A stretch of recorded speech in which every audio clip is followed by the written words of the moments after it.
Continuando con este evento, es momento de presentar a nuestro segundo ponente en esta charla. Sí, hablamos de la charla magistral, importancia y repercusiones del sistema de gestión antisoborno en el Perú, a cargo del doctor colegiado Enio Peirano Mejía, quien es también auditor líder ISO 9001, ISO 13485, OCHAS 8001, Incontet Internacional del Instituto Colombiano de Normas Técnicas y Certificación, con auditorías realizadas en diferentes países como Colombia, Bolivia, Ecuador, Chile, México y nuestro país.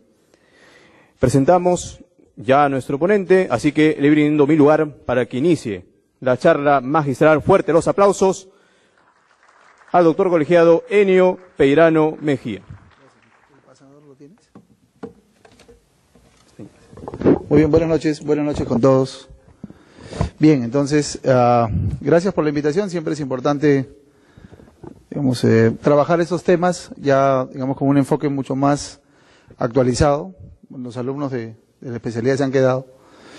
Bien, entonces, les hice esta presentación, creo que la tienen ahí a la mano, y tiene que ver con la norma ISO 37001, que es la norma vigente en el Perú para la gestión de antisoborno dentro del marco de la ley antisoborno, que es la ley 3424, que toca los temas de antisoborno, corrupción, cohecho y financiamiento del terrorismo.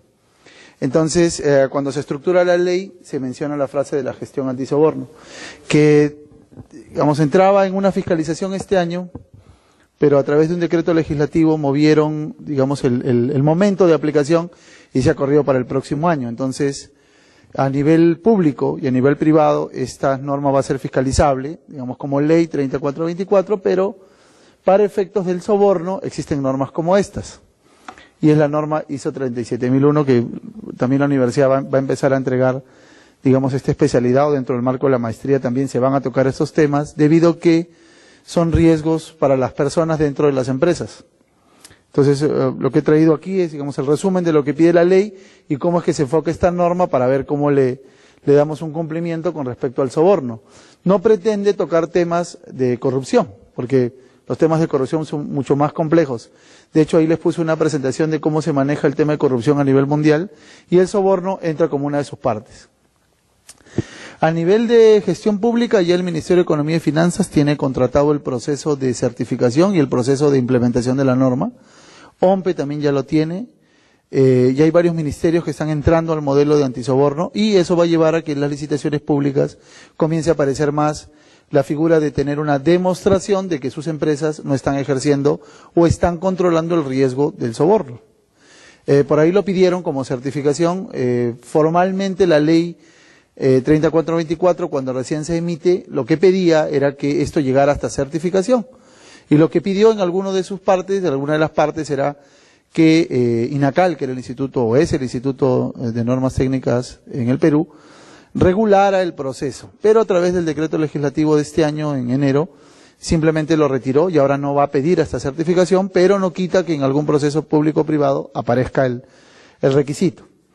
Entonces, quisiera comenzar primero hablando del tema de que lo hemos visto antes, incluso en clases, y siempre discutimos este tema, que es el famoso ranking de competitividad, donde el Perú pues sigue en su puesto, no se ha movido, por ahí seguimos en el puesto 69, nada, digamos, nada bueno para nosotros, pero quizás donde me voy a centrar es en estos factores donde nos hacen muchos problemas, o cómo nos ve a nivel mundial, cómo nos observan para entablar negocios con nosotros. Y la corrupción pues está en un nada mal lugar, tercer puesto, o sea, es bastante feo, bastante complejo para una empresa privada emprender negocios en un país donde los niveles de corrupción son muy altos.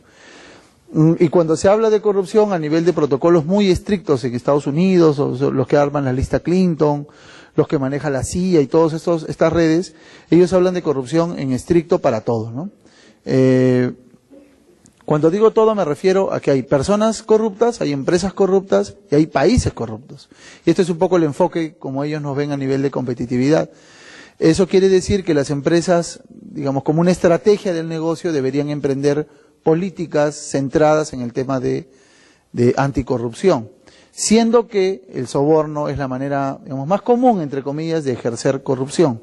No la única, porque existen otras, pero esta es una de las más importantes y por eso se diseñan normas pensando en eso. Viendo esto, entonces decimos que estos son los principales problemas del Perú. Y aquí tenemos problemas de corrupción, tenemos temas de regulatoria. La regulatoria en la ley de cohecho es bastante compleja. Cuando acuñaron el término financiamiento del terrorismo, se está metiendo temas sociales también, financiamiento de gremios que son, digamos, conocidos por ser violentos, en fin. Hay una serie de parámetros que miden estas normas y lo que buscan siempre, o en la figura ya legal, es que van a ser las personas los que hacen estos ejercicios de corrupción. Y cuando tocamos el término de personas, sí vamos a hablar de un tema cultural, de un tema de comportamientos y de un tema también regional. O sea, las empresas que trabajan con estos sistemas se dan cuenta que hay regiones del país o digamos de Sudamérica que tienen, digamos, actitudes más corruptas o más con mayor tendencia a ejercer soborno. La configuración de la norma es esta. La norma de gestión de riesgo es, como ustedes ya saben, en muchas de las normas que estudiamos, tienen 10 capítulos, y digamos que el eje central de estas normas siempre seguirá siendo el tema del liderazgo. Entonces, para los temas antisoborno, aparecen unas figuras muy particulares que se llaman debida diligencia, que es un tema que en Perú el término no lo utilizamos tanto. O sea, el término diligente es algo que no lo utilizamos tanto, pero estas normas lo configuran como un ejercicio práctico en el cual nosotros siempre tengamos que hacer lo que tengamos que hacer o lo que marcan nuestros procedimientos. Y para el tema de soborno, eso es un tema muy claro. O sea, digamos que en la figura de soborno aparece el que soborna, el que recibe el soborno y el medio o el material que va a ser sujeto o va a estar puesto como ejercicio del soborno. Entonces, las personas podemos ser activas o pasivas frente a un ejercicio de soborno.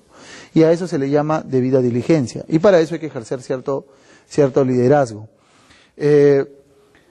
Siendo esto aquí, digamos, como un ejercicio práctico para que las empresas ejerzan el trabajo antisoborno, el tema contextual se incorpora como un tema clave, porque los temas de soborno son riesgosos para las empresas. Por ahí les puse 2 ejemplos de políticas de empresas que ya tienen estos estándares implementados. Hay una que opera aquí en Perú, otras de otros países, que ya tienen el modelo implementado y se centran mucho en ejercer presión sobre las personas que son sujetas de soborno. Y a diferencia de otros modelos, aquí sí vamos a hablar estrictamente de personas, porque el análisis de riesgo ya no puede ser un análisis de riesgo solo para la estrategia del negocio, sino también mirando a las personas que pueden ejercer algún tipo de soborno o meterse en algún tipo de acto de corrupción y que lleve por nombre o por eslogan el nombre de una empresa. Entonces eso entra en contexto, luego baja toda la parte de planificación, aparece en la parte de soporte y aparece un procedimiento clave que es el procedimiento de vinculación. Y lo que ocurre es que cuando nosotros vinculamos personas, los vinculamos para que cumplan algunas tareas o algunos objetivos, ¿no? Pero estas personas dentro de una organización también pueden traer consigo problemas, por decirlo de alguna manera. Entonces estas normas se han vuelto muy exigentes a nivel de procedimientos de vinculación o contratación. Usualmente cuando uno vincula a un profesional, lo vincula por su hoja de vida, por el perfil del cargo. Entonces lo vinculas, le das una inducción y comienza a trabajar. Pero para esquemas de soborno, estas normas exigen que ese proceso de vinculación sea mucho más profundo. Entonces, si por ejemplo hacemos una solicitud de un personal de un cargo determinado, un jefe, un supervisor, un operador, esta persona puede tener algún problema legal, judicial, penal, civil, y nosotros podemos rastrear bajo esos procedimientos hasta dónde puede impactar esa persona como riesgo, como probabilidad dentro de una operación. Y ahí se abren un paquete de interrogantes. Una es hasta qué momento yo puedo quebrar un límite de confidencialidad, siendo que en el Perú eso tiene marco legal, la ley de protección de datos personales, por ejemplo, ¿no? Entonces, ¿qué está ocurriendo? Que estamos vinculando gente que, por ejemplo, tiene antecedentes penales. Y la debida diligencia lo que debe activar es un mecanismo por el cual yo denuncie digamos que esa persona que tiene problemas actuales y vigentes con temas de orden penal. Están llegando hasta un poquito más atrás, familia, segunda, tercera generación, dependiendo del cargo que uno va a ocupar. Entonces, esta figura de soborno a nivel del soporte es muy compleja porque a las empresas literalmente les va a obligar a que miren detrás de las personas que están vinculando. Como ya hay un pasivo, o sea, ya tenemos personas dentro, solo nos queda hacer, digamos, una configuración más como declaración jurada.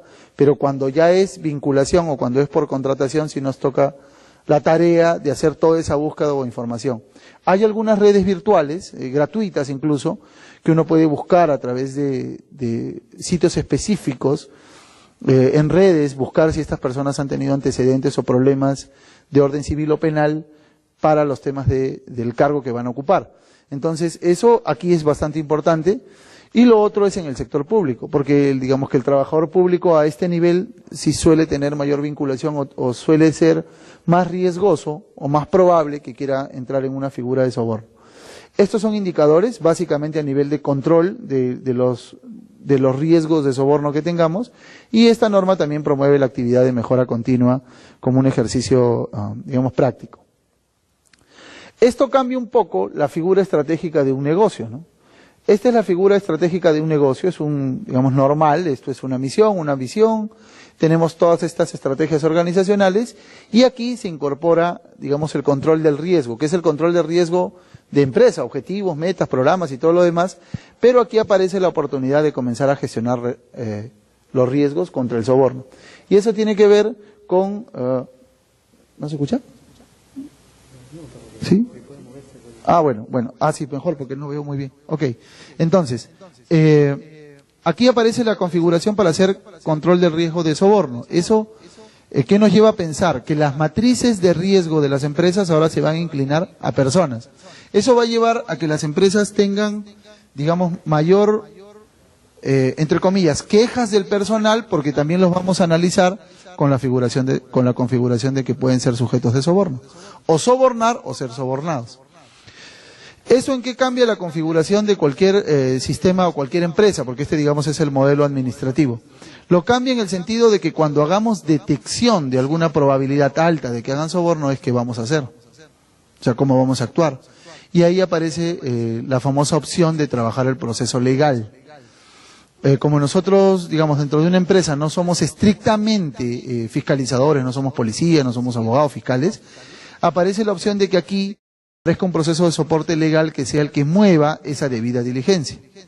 Y aparece otra configuración, y es que las normas siempre hablaron de alta dirección, ahora hablan de un gobernante. O sea, lo que mencionan es que por encima de una alta dirección hay alguien que gobierna el negocio, llámese el dueño o un directorio, y esas personas que gobiernan el negocio serían responsables por esta gestión de soborno.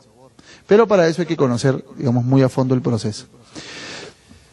Quiere decir que el control del soborno se tendría que volver a la larga un proceso que se mida, o sea, con objetivos y con algunos indicadores, para que llegue, digamos, a cada uno de los procesos dentro de una organización. Entonces, esto cambiaría, digamos, la estructura que nosotros conocemos a llevarla a una estructura de gestión de riesgo de soborno. Esta es la configuración, digamos, técnica de la norma, esta es la configuración técnica. Empezamos aquí con un diagnóstico del riesgo. Ya en el Perú han comenzado a aparecer algunos estudios de abogados. He visto algunos números, algunas cotizaciones están entre 50.000 y 70.000 dólares.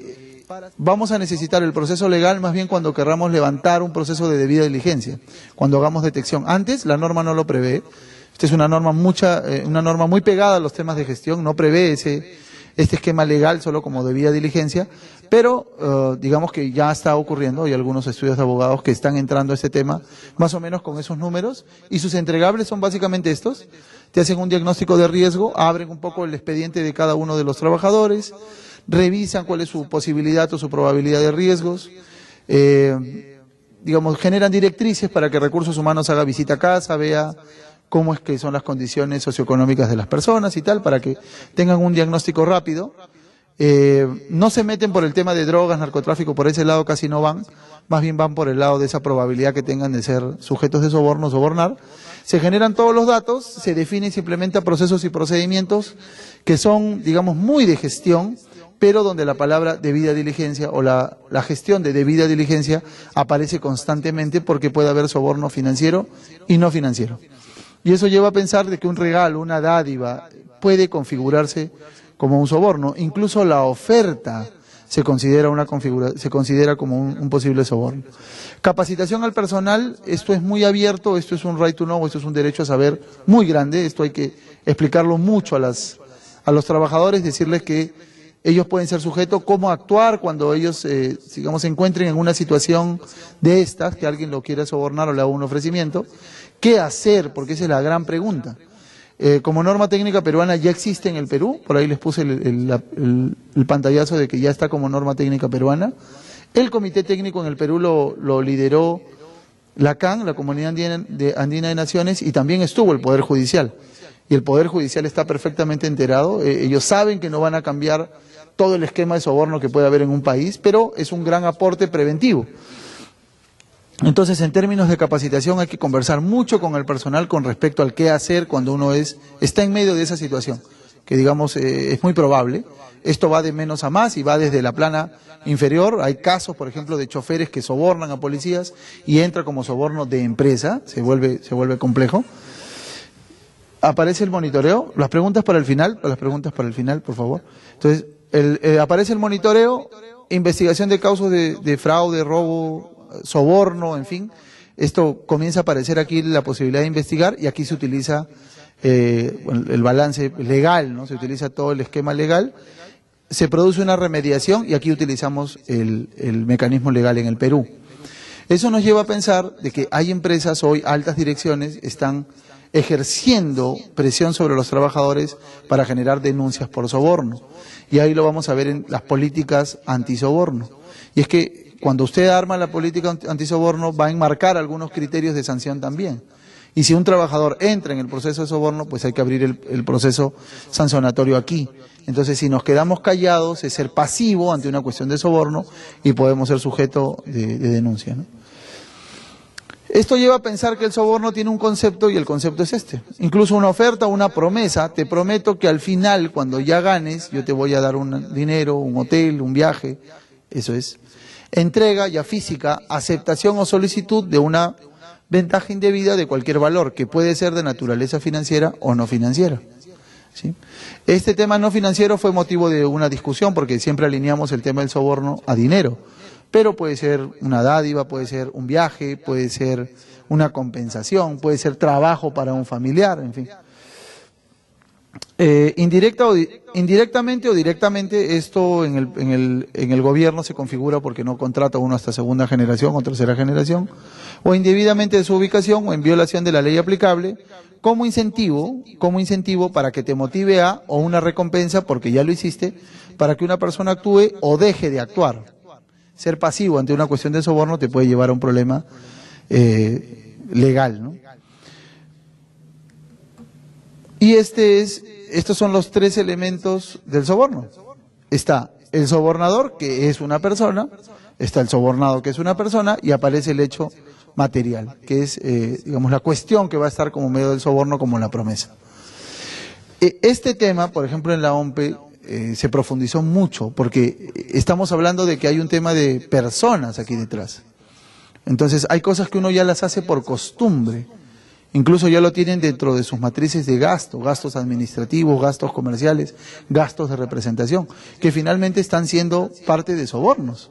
Entonces esta diapositiva lo que pretende es que entendamos que los dos actores principales siempre van a ser personas. Y que uno puede ser inducido al soborno. Y eso se llama soborno inducido y en la ley se prevé. Por eso que la debida diligencia termina siendo en estricto mucha capacitación.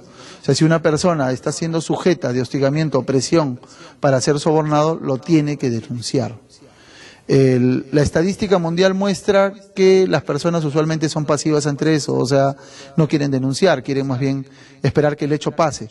Pero en la provocación, más bien hay que procurar la liberación de esa responsabilidad. Y el hecho material es infinito, ¿no? Hay miles de cosas que pueden ser efectos de ser usadas como un intercambio para el soborno. Y este es el sistema de corrupción, que es bastante simple, pero complejo a la vez. Digamos que partamos de las personas, ¿no? Como eje clave, que siempre van a ver los temas de recursos. Y en este triángulo nos queda, en la parte superior, el débil control o insuficiente sanción, y eso se le llama impunidad. Lo que le trato de decir con eso es que estas normas prevén efectos sancionatorios graves para las personas que entran a estos circuitos de soborno. Para efectos de seguridad, por ejemplo, que ahora lo veíamos con los alumnos de hoy día, puede pasar que yo induzca el error y genere un accidente de trabajo, y yo como trabajador de esa empresa puedo ser sujeto de sanción, incluso penal, por haber inducido a ese trabajador a un riesgo, haberlo expuesto, incluso haber generado un accidente o una fatalidad. Cuando uno demuestra débil sanción, estadísticamente se sabe que se le reconoce como empresas impunes. Y hay gerentes que inducen eso, o hay altas direcciones que favorecen eso. Ejemplos tenemos miles. Entonces, este débil control se basa fundamentalmente porque no hay un sistema de control de los riesgos de antisoborno. O sea, no tenemos esa medición. Y aquí es donde tenemos la oportunidad de utilizar 37.000. Falta de transparencia. Y es que la información, cuando se oculta mucho, es porque algo lleva. Entonces, hoy las empresas están trabajando mucho en este tema de transparencia y están liberando la mayor cantidad de información. Porque los trabajadores tienen que saber, finalmente, si los comenzamos a ocultar cosas es porque ellos están entendiendo que somos una empresa ocultista. Entonces, este tema de transparencia es lo mejor que se puede trabajar con un colaborador. Y hay empresas que manejan muchos recursos, no necesariamente dinero, sino manejan un equipo que tiene un alto valor. Compran muchos reactivos, por ejemplo. Trabajan en fondos donde se manejan grandes volúmenes, por ejemplo, de pesticidas. Tienen acceso a compras. Tienen acceso a proveedores, tienen acceso a direcciones, tienen acceso a estados contables, tienen los contadores, los financistas. Por transparencia siempre es importante que haya momentos para que el trabajador sepa cómo nos va nuestro balance, cuánto hemos ganado, cuánto hemos perdido. Ese tipo de información va aquí. Y aquí hay débil vigilancia empresarial. Y aparece la otra opción de hacer control del riesgo. Y es que los empresarios a los temas de soborno, digamos, no le ponen muchas ganas, pero al final son ellos los que responden por el soborno a sus empresas. La cultura organizacional es una cultura basada en el soborno. Entonces, quiero sacar un registro sanitario, tengo que ir a sobornar. Quiero pasar a una auditoría, tengo que procurar un buen hotel, buena alimentación, excederme en esos temas que se llaman hospitalidad. Entonces, eso genera una sensación de soborno. Y como ya se manejan así, la cultura organizacional está dentro del marco del soborno. El contexto social, cultural, político y económico juega un papel más que importante. En países donde están debilitados a nivel contextual, a nivel social, los esquemas de soborno son tremendos, ¿no? Todo el mundo ejerce presión sobre el soborno y todo se mueve en base al soborno. Esto hay metodología específica, lo que vemos en clase, por ejemplo, es un análisis Pestel que puede ayudar mucho a entender cómo estamos socialmente, ¿no? Hay sectores, el sector construcción, por ejemplo, le ejercen mucha presión a los ingenieros, a los residentes, los sindicatos a nivel... Bueno, cada sector conoce muy bien su realidad social. Entonces, ellos tienen esa suerte de crisis que se conoce. Eso va a llevar a que ya aparezcan las características de una persona, nuestras motivaciones personales, nuestros intereses por querer crecer rápidamente. Nuestra personalidad va a jugar un papel importante, lo que decía el doctor en el tema de la maestría, que es importante, el tema de los valores. Los valores se tocan de manera tangencial, terminan siendo algo filosófico, pero en realidad terminan siendo una conducta que rige nuestro comportamiento. Y esos valores se pueden transferir, se pueden madurar, se pueden conocer. Y esto termina haciendo que las personas se metan en estos temas de agarrar pues recursos, y ya estamos en un acto de corrupción. Entonces, pareciera ser algo simple, pero hay una vigilancia fuerte. Aquí también entra el Estado, ¿no? Porque los niveles, si usted denuncia un acto de soborno, la pregunta es quién va a ejercer presión sobre eso. Entonces, el Estado también puede mostrarse débil o impune frente a esas situaciones, ¿no? Aparece la opción de mirar todos nuestros socios de negocio. Siempre será una parte externa a la empresa que tiene o planifica establecer algún tipo de relación con nosotros. Pueden ser socios, pueden ser alianzas empresariales, puede ser un partner, puede ser una empresa con la que yo configure estos famosos consorcios, ¿no? Entonces, hoy las empresas se están cuidando mucho en rastrear también a sus consorciados, a sus proveedores, rastrear a sus clientes. Hay clientes que tienen, digamos, antecedentes de ser corruptos. Entonces, en estricto aquí entran casi todas nuestras partes interesadas, proveedores, contratistas, consultores, subcontratistas. Ellos pueden ejercer presión en nosotros para ejercer soborno.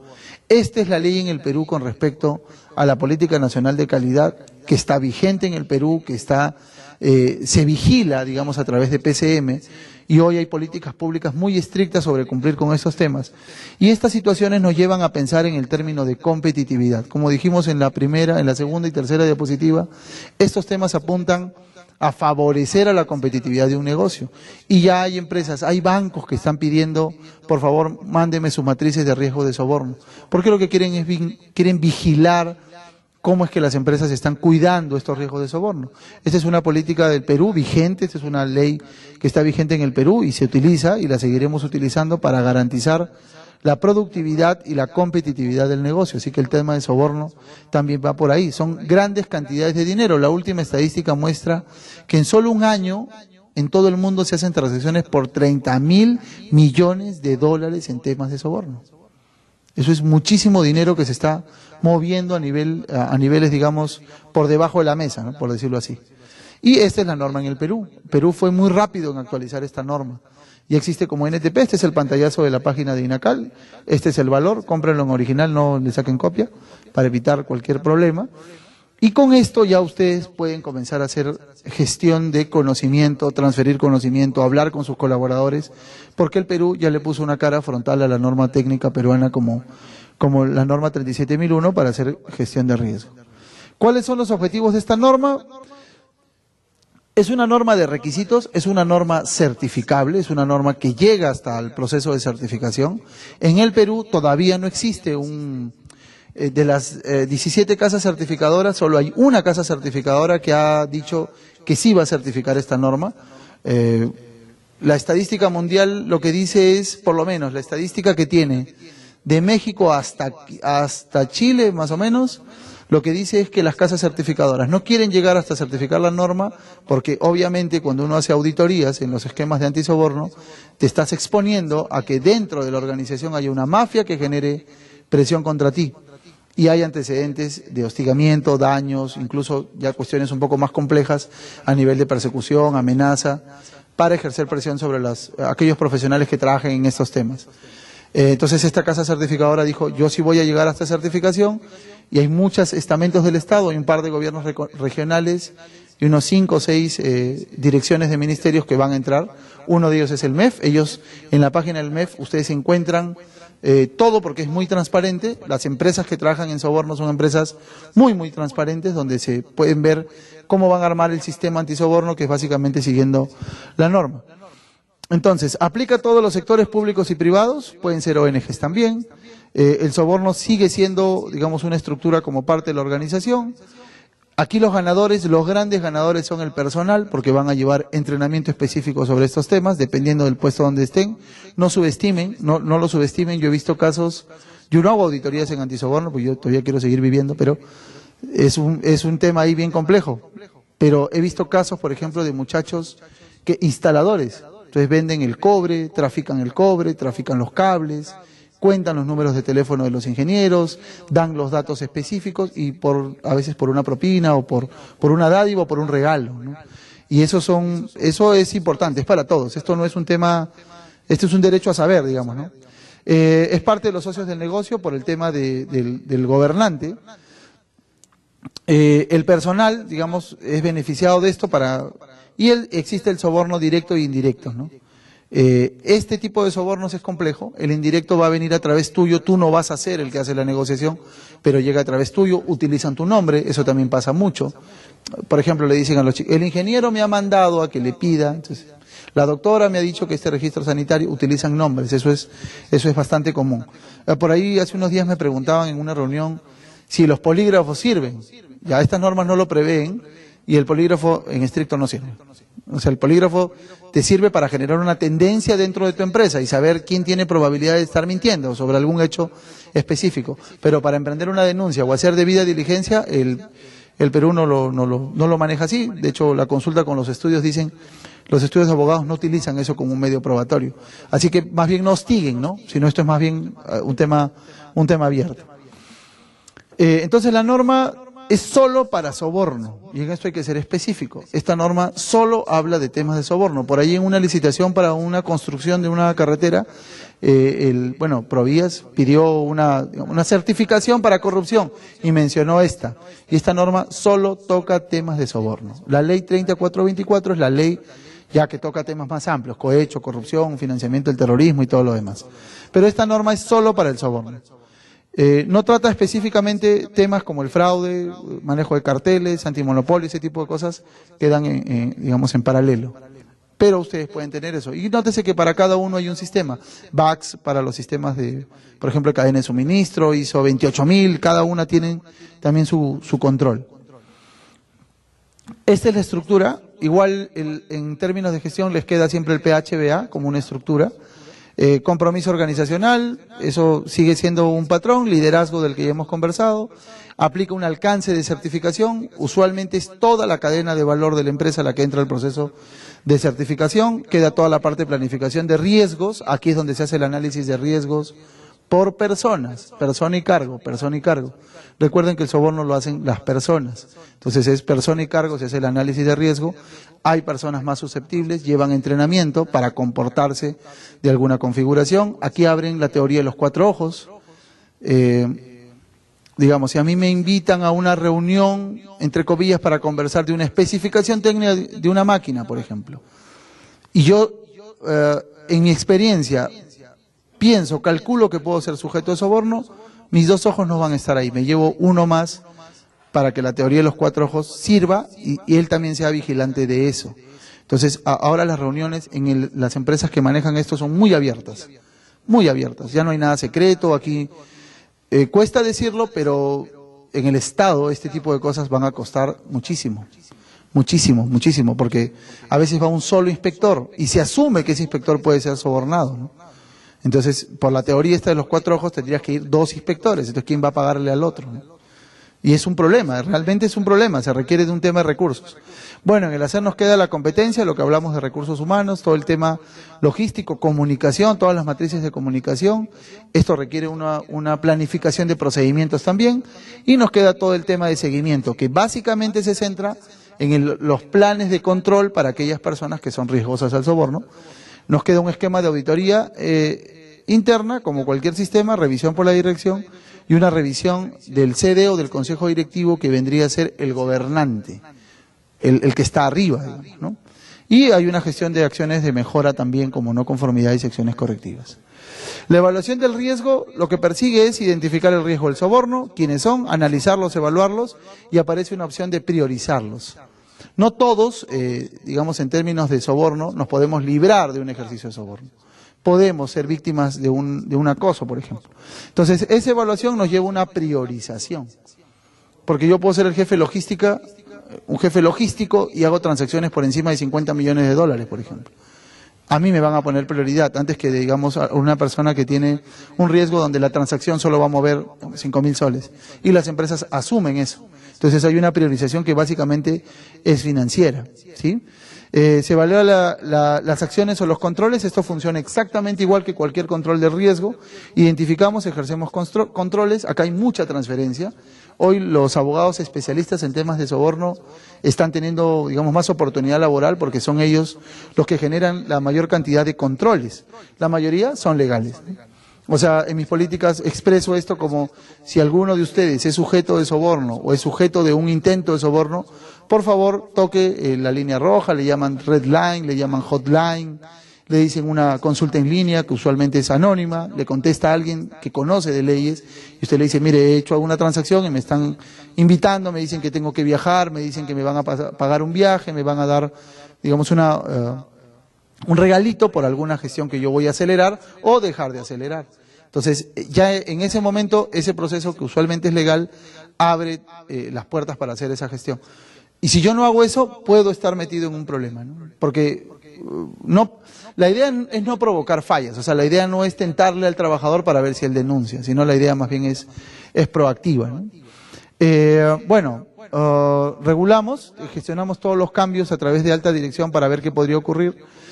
Hay altas direcciones que lo que están haciendo es protegerse, porque en algunos casos ellos son víctimas, ellos ejercen la debida diligencia, denuncian y ellos son víctimas de la denuncia, o son víctimas, perdón, del acoso, del hostigamiento.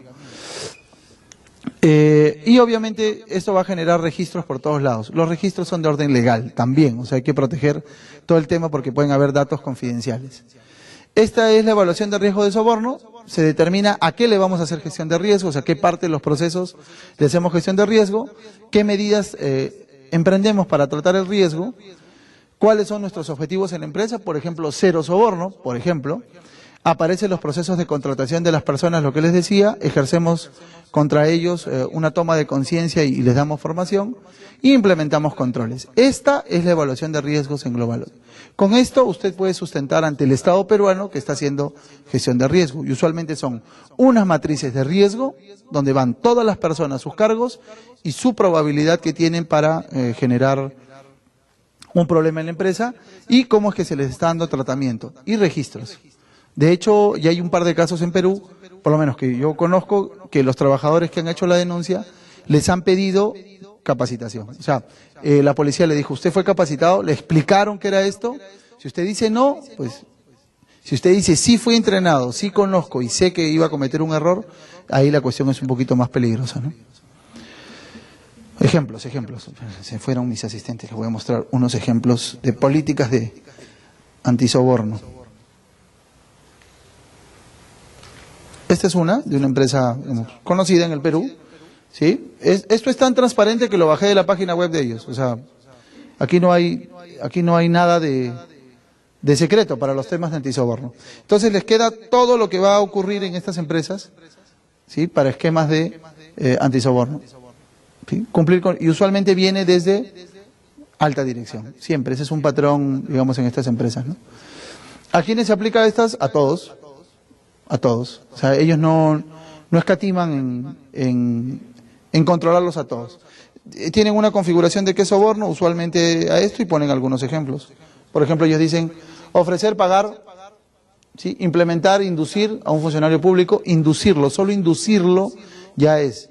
Pagar a cualquier persona, como usted sabe, o tiene razón para sospechar que todo o parte del pago puede ser canalizado a un funcionario público, ¿no? O sea, al funcionario público no le doy, sino le doy a un tercero para que le dé. Eso aquí ocurrió mucho con un señor que lavaba carros en una empresa pública. Y el lavador de carros era el que les daba la plata. Era un tema, bueno, que fue zona. Entonces, estas políticas son muy largas. Esa es una característica de esto. Y siempre, usualmente, terminan con este tipo de notas. El incumplimiento de esta política puede llevar a que los empleados estén sujetos a una acción disciplinaria hasta e incluyendo el despido, ¿no? Y esta acción disciplinaria usualmente viene por una acción de orden legal.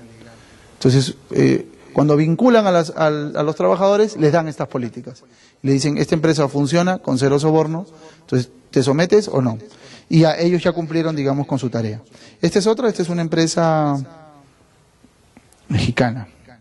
Y ellos tienen, en algún caso, ellos colocan montos.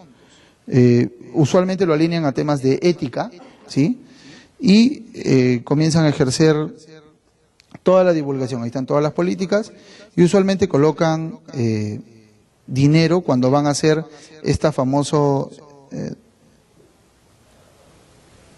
este tipo de cosas. Miren,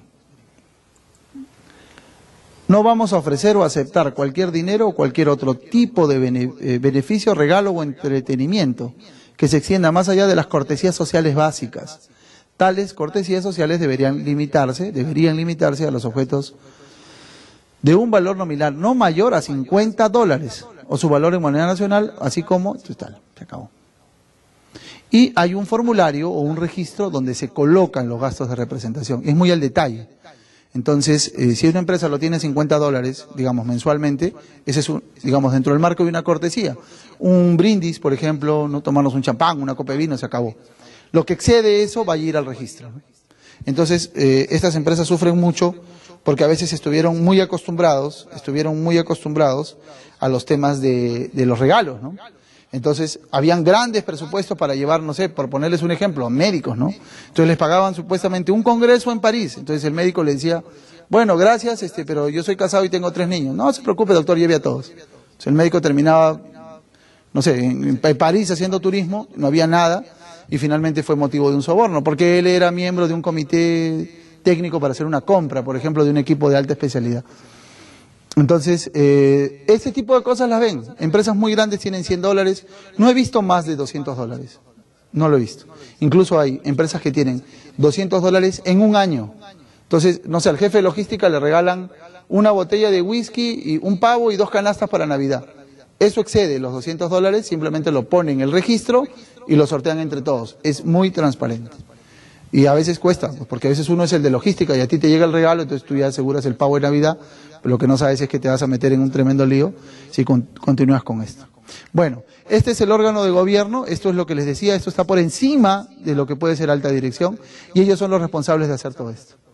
Y todas las empresas públicas y privadas tienen tienen una configuración de tener un órgano de gobierno que está arriba.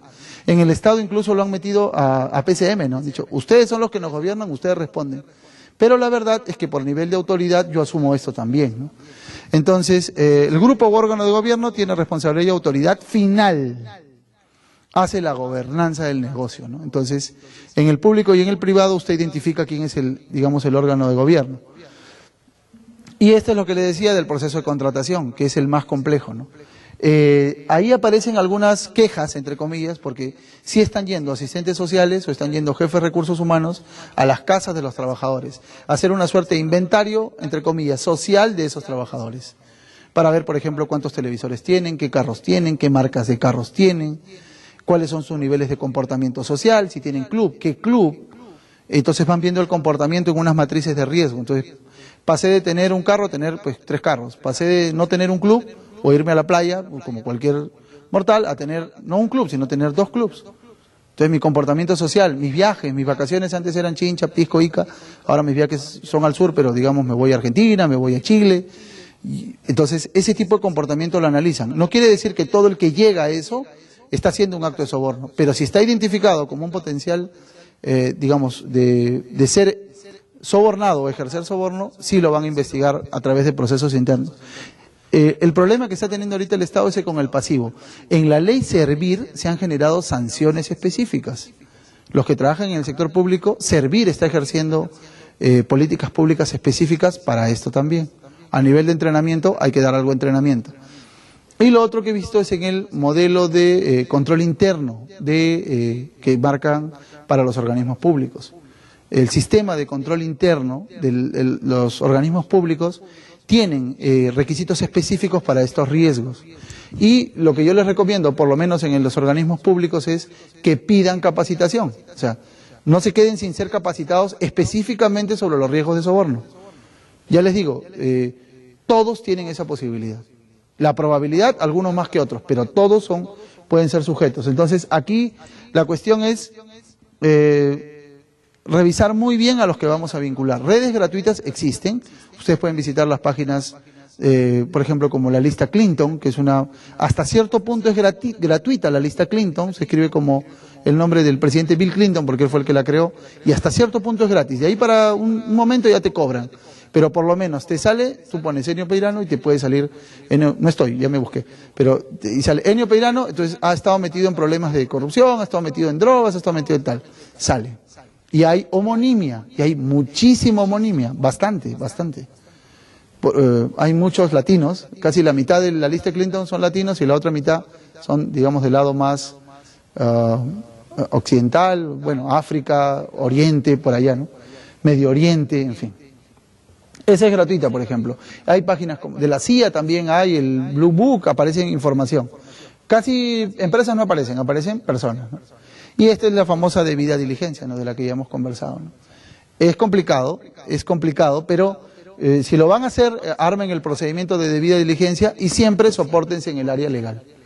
Si ustedes no tienen conocimientos legales sobre estos temas, sopórtense en el área legal, para que sean ellos los que emprendan la búsqueda. Por ejemplo, hay formularios donde se analizan riesgos, justo con los alumnos de riesgo, eso lo mirábamos. Por ejemplo, formularios como este, ¿no? Este es un proceso que se llama Administración de Riesgo del Sistema de Gestión Institucional, es el Ministerio de Salud en Colombia, y aparece, el riesgo que yo voy a analizar va a ser del proceso o un riesgo de corrupción. Aparece este tipo de información. Y digamos que cada una de las personas de esa empresa tiene su formulario, porque yo he sido analizado para ver si soy sujeto de corrupción. Entonces se hace un análisis de riesgo, digamos, con la metodología que podemos implementar dentro de la empresa. Esto va bajando, se analiza dónde puede haber el riesgo interno o externo, ¿sí? las consecuencias puede ser incluso muy grave, puede ser una grabación y terminas en el noticiero más sonado de la televisión y quedaste fuera por reputación, y eso genera un movimiento y te lleva a una matriz como esta, que es la famosa matriz de probabilidad de impacto, y se analiza igual. En este caso, por ejemplo, estamos en una zona de riesgo alto, ¿no? Entonces emprendemos algún control, lo educamos, le enseñamos, le explicamos qué podría ocurrir, y todo eso se genera por cada persona. Poco a poco en el Perú lo que va a ir ocurriendo es que lo vamos a ir viendo, o sea, lo vamos a ir viendo en los ministerios, lo van a colgar en las páginas web, y ahí vamos a tener oportunidad de aprender cómo es que lo están gestionando. Lamentablemente van a aparecer nombres, no solo cargos.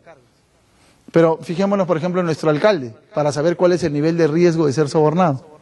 Ya saben ustedes que la probabilidad aumenta cuando yo he tenido antecedentes de soborno. O sea, si a mí me han detectado un problema de soborno o sea, si ustedes miran mi récord por ejemplo, de conductor, me aparecen 3 faltas. Y las 3 faltas la pagué. Y juro que nunca hice nada indebido. Pero me aparecen 3, por transparencia. O sea, eso va a llegar hasta que, por ejemplo, usted ponga el nombre de su alcalde y le aparezca cuántos antecedentes o probabilidades ha tenido de ser sobornado o de ejercer soborno. Entonces, algunos no van a querer aparecer en esa lista, ¿no? Lo que dicen los números es que cuando ya ocurrió va a ser más probable que vuelva a ocurrir. Por eso hay que estudiarlos, ¿no? Y a eso se le llama debida diligencia. Algunos, eso no está tan claro, eso no está del todo definido, algunos quieren vincular esto, por ejemplo, a la famosa muerte civil, ¿no? Porque si hay una persona que, no sé, tú le has detectado 20 procesos por soborno, entonces lo sigues contratando, lo sigues vinculando, la probabilidad de que él ejerza eso va a ser mayor. Y esta es la debida diligencia, ¿no? Lo puedes hacer para proyectos, para relaciones, incluso para las personas. Yo me centro mucho en personas. Son las personas las que lamentablemente ejercemos estos procesos y son ellos donde debemos trabajar, ¿no? Casos de posibles riesgos de fraude y soborno, manipulación contable. Hoy están mirando muchísimo a los contadores. Ellos manejan información vital de las empresas, ¿no? Entonces ahí están apuntando mucho. Y sus contadores, en algunos países, de hecho, los contadores son personal de confianza, de extrema confianza. Y hay empresas en el Perú que el contador, digamos que es el último de la fila, pero él ve todo. O sea, él sabe cómo se ha movido el negocio, sabe cómo se están pagando, sabe todo, pues, financieramente hablando, ¿no? Los financistas están entrando también en estos temas, ya muchas universidades han comenzado a trabajar esto. Todo el tema de créditos, transacciones no autorizadas, ahí hay casos, por ejemplo, que podrían configurar. Apropiación indebida de activos, ustedes saben que ahorita hay empresas constructoras muy, muy complicadas con los temas de soborno y corrupción, y los trabajadores se están agarrando los activos de la empresa, ¿no? Se están cobrando, entre comillas, con los activos de la empresa, ¿no? Y es un problema, ¿no? Ojo, tangible e intangible, se pueden llevar un software, se pueden llevar información de la empresa, ¿no? No solo el tangible, ¿no? El ofrecimiento de yo vengo, esto también lo hemos visto, ¿no? En Indecopi sí quedó claro que es tráfico industrial, ¿no? O sea, yo salí de la empresa A y yo vi la fórmula que ellos hacían. Y me voy a la empresa B y le digo, yo sé cómo es que hacen ellos esto. Yo lo he visto, aquí está la fórmula. La tengo memorizada, conozco las materias primas, conozco el proveedor, de dónde viene, de dónde lo traen. Y yo, entre comillas, lo vendo. Y ahí estoy ejerciendo tráfico industrial, estoy cometiendo un delito. La información de las empresas les pertenece a las empresas, no me pertenece a mí. Esa frase de yo la tengo en mi cabeza, eso es mentira. Esa información es de la empresa. Tú lo diseñaste, tú lo desarrollaste, entonces paténtalo y todo bien. Pero si no haces ese ejercicio, te estás metiendo en un problema. Y si la vendes, entonces te estás metiendo en un tema de soborno. Bueno, bloqueo de dinero, robo de información, violación de una IP, violación... ahora las empresas hasta las claves del Wi-Fi y todo eso están entrando a tallar por ahí, ¿no? Abuso en el mercado, espionaje, algún favor a un competidor, eso también va. Y aquí están los controles no financieros y los controles financieros. Los financieros, separación de funciones, ¿no? Muy de los que firman cheques. Ahí es con monto. Yo firmo hasta 100.000 y ahí quedé. 100.000 uno, lo firma otro. Niveles, ¿no? Los softwares pueden ayudar mucho a esta gestión también. Escalamiento de aprobación de gastos, por ejemplo, ¿no? Ir pasando de nivel en nivel. Yo apruebo hasta 1.000, usted aprueba hasta 5.000, del otro de 5.000 a 10.000 y vamos estratificando gastos. Verificación sobre los beneficiarios, trabajo realizado, mucha trazabilidad, ver un pago, rastrearlo. El tema, así como hay 4 ojos o 2 personas, hay 2 firmas. para involucrar uno más, ¿sí? Eso ya está ocurriendo cada vez más. O para que el cheque salga, requiere la autorización de 3 o 4 personas, ¿no? Para que se libere eso, ¿no? Altas direcciones ya a veces ya no quieren firmar cheques y lo dejan con el financista, porque él tiene sus controles específicos, ¿no? Los no financieros, precalificar a los contratistas, por ejemplo, ver las personas que van a ser vinculadas, subcontratistas también, licitaciones de 3 oferentes, eso es común, esto se hace para tener empresas privadas, por ejemplo, ya hacen licitación privada. Y llaman licitación privada, invitan para liberar esa información. Y hay otros que están haciendo, últimamente lo he visto en un par de minas, están, digamos, 3 años con la misma empresa, lo cambian. Así sea el mejor del mercado, por política de antisoborno, lo cambian. Para que no, a veces uno tiene un proveedor de servicio de vigilancia y lo tienes 20 años contigo, ¿no? Entonces, ahí puede abrirse una ventanita para el soborno, ¿no? Más de una persona para evaluar ofertas y supervisión de operaciones de alto riesgo por funcionarios de alto rango, ¿no? Un gerente, por ejemplo, quiera fiscalizar una compra, ese tipo de cosas. Regalos, hospitalidad, donaciones. Los peruanos somos buenos en esto, ojo, en hospitalidad. Hay gente que se confunde, ¿no? Un almuerzo en el Perú puede considerarse como un acto de hospitalidad típico de un soborno. La comida es muy rica, dicen, entonces por eso puede ser, pero son los valores, ¿no? O sea, es el dinero que va a ir en esa... Es una cosa que vayamos a comer con los funcionarios de la empresa y otra cosa es que te digan, le doy un vale, vaya a comer y lleve a quien quiera. Esa es otra configuración diferente. Estándares de hoteles, por ejemplo, eso también está ocurriendo, ¿no? Procedimientos para prevenir la oferta o el suministro o la aceptación de regalos, hospitalidad, donaciones. La configuración en el Perú de donaciones es legal, ¿no? Una persona que quiere ser donante o como receptor de donaciones tiene que hacer una tramitología específica y tener su carta de que está autorizado para donar y autorizado para recibir. Porque ahí hay valores, ahí hay un dinerito, ¿no? Bueno, ejemplos, regalos, entretenimiento, hospitalidad, donaciones, gastos de promoción, patrocinios, esto ocurre mucho, formación, membresías, clubes, favores personales. Bueno, ahí les queda eso. Más ejemplos. Prohibir o recibir, dar regalos, bueno, ahí digamos que he listado un montón de ejemplos que podrían ocurrir para efectos del antisoborno. Investigación y abordaje del soborno, y esta es como la parte final de la norma. La parte de investigación dejémosla a los que saben, y los que saben son los abogados. Ahí amárrense del proceso legal y dejen que ellos hagan la investigación.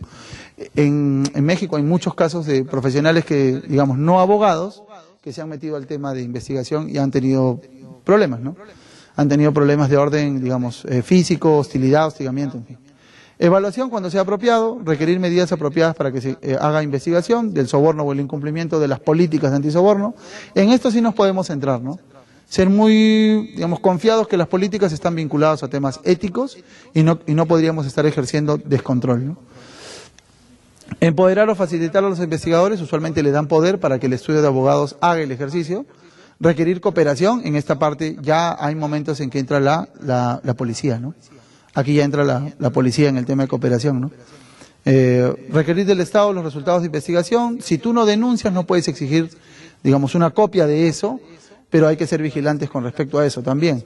Y requerir que todo esto sea de manera confidencial, hay que proteger todos los datos del que está ejerciendo. O sea, no puedo salir y contar, oye, tal persona está siendo procesada por soborno, ¿no? Evaluamos la necesidad de investigar algunas personas, incluso podemos llevar a denuncias hasta por sospecha.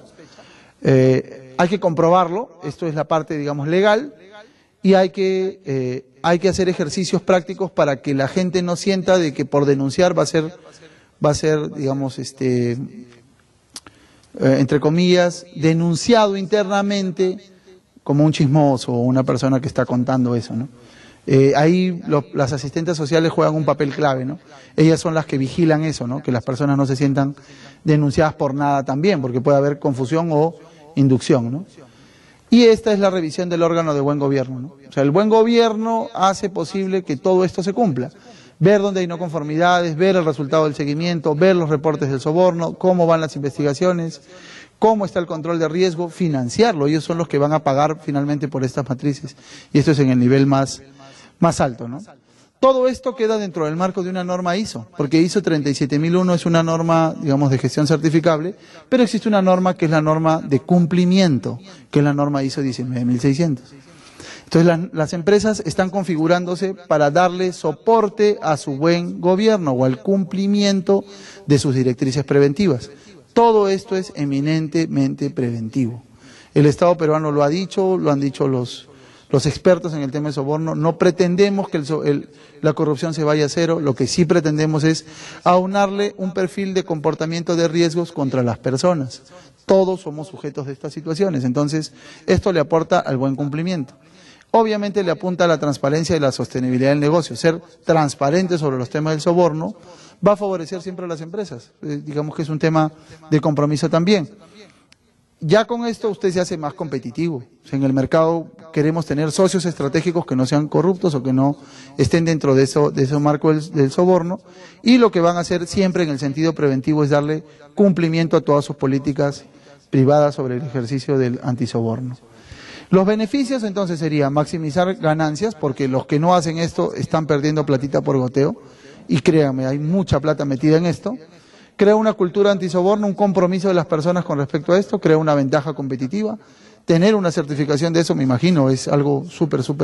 De hecho, yo esta semana me voy a hacer auditoría fuera del país, y estas empresas a las que yo voy tienen certificaciones antisoborno. Entonces, cuando voy a viajar, yo viajo esta semana, me mandan digamos, no es una declaración jurada, sino me mandan un formulario que yo debo llenar con, por ejemplo, con cuánto dinero voy a entrar al país, si voy a hacer turismo fuera de mi ejercicio de trabajo. Me ponen cosas como si estoy viajando con alguien, digamos, financiado por mí. Me piden, por ejemplo, las marcas que voy a llevar de relojes, de computadoras y tal, para que ellos hagan una valoración, ¿no? Porque yo también me puedo llevar su información, puedo hacer alguna mala práctica con ellos. Entonces, no me dicen, cuidado, vienes de Perú, eres malo, sino lo que están persiguiendo es tener controles sobre su proveedor. Finalmente yo soy un proveedor de ellos, ¿no? Un proveedor de servicios de auditoría, entonces ejercen un control. Y yo, lejos de molestarme, tengo que favorecer esa gestión, ¿no? Para que ellos también se sientan tranquilos de que mi ánimo es simplemente de transferencia científica, tecnológica, y nada más que eso, ¿no? Siempre está enfocado esto a la mejora, y en los casos de investigación siempre hay que hacer un benchmarking y ver qué ha ocurrido en otros sectores con respecto al tema de sobornos. Lamentablemente en el Perú, como en gran parte de los países latinoamericanos, tenemos una amplia experiencia en estos temas, lo que nos obliga a ser mucho más proactivos todavía. ¿Sí? Bueno, por mi parte, esa es la presentación que les tenía esta noche sobre el tema antisoborno. Si hay alguna pregunta, por favor, con el mayor gusto la pueden hacer. Buenas noches, gracias.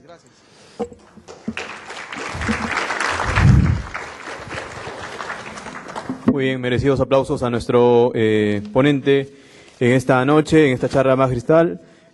¿Alguna pregunta, como decía el doctor Enio Peirano? ¿Alguna consulta? Sí.